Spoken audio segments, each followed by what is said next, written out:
Ito nga ang nagagawa kapag walang magawa ang nanay. Naging Dora na naman nga itong baby love namin. Welcome back nga to me. Nagbabalik na naman nga ang inyong mama koy. Matagal nga akong hindi nakapag mini vlog kasi nga nasira nga itong cellphone kong ginagamit. Mahigit 1 taon nga ata. Bale nag-ipon pa nga ako ng pambili ng LCD nitong cellphone ko. Finally nga ay nakabili na nga tayo. Medyo matagal na nga itong videong ito. Nakasave nga lang ito dito sa cellphone ko. Kaya ngayon nga ay i-edit ko. Maaga pa nga lang ay ginupitan ko na nga ito yung Shabaya. Sobrang init nga ngayon kaya naman naisipan ko nga gupitan itong batang ito. Napapansin ko nga rin medyo kinakati nga siya dito sa buhok niya. Kaya naman habang hindi pa ako busy at wala pa akong ginagawa ay ginupitan ko na nga ito. Wala pa naman kapalag-palag itong batang ito kaya naman hindi nga ako nahirapan. Ito nga yung maganda kapag bata yung ginugupitan mo, walang kare-reklamo-reklamo. Kahit anong gupit mo ay okay lang. Kaya naman sulitin natin. Kapag nagkaisip to tapos ginupitan mo ng ganito, tiyak iiyak to. Naalala ko nga noon kapag ginugupitan ako ng lola ko. Grade 1 or grade 2 na ata ako noon. Nasa elementary na ako noon. Ginugupitan ako sa sobrang ikli ng panglalaki. Sobrang iyak ko noon. Talagang nag-iiyak ako sa CR noon. Dati kasi sa lola ako nakatira. Kaya naman yun. Kung anong gusto niyang gupit, yun yung ginagawa niya sa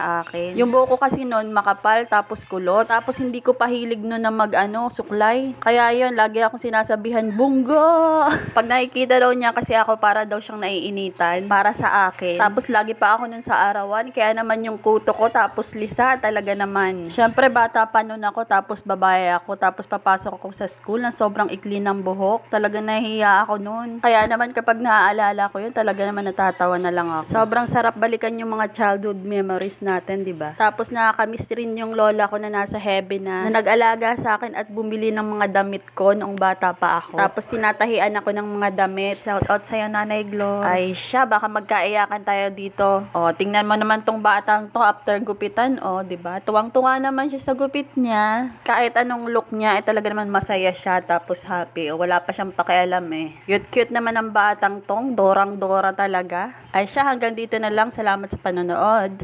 Babuy!